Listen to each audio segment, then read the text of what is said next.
Good morning everyone. Myself Balaji Khillare. I am studying in 11th standard. Also I am preparing for India exam in Rashtramatha Jijavu Academy. Today I want to talk about something very important, keeping our clean India.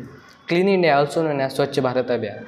This program was launched by the Prime Minister of India, Shri Narendra Modi, with the talk line, one step toward the cleanness. Keeping the dream of Mahatma Gandhi and overall development in mind. The government of India started his campaign on birth anniversary of Mahatma Gandhi, that is 2nd October 2040 in New Delhi, and it is one of the most awarded projects he has started. The main aim of this campaign that drive was to make every region of India free or open defecation. It can lie anywhere. It can lie anywhere where it's rural and urban areas, where it's roads, offices, homes, and public infrastructure across the country.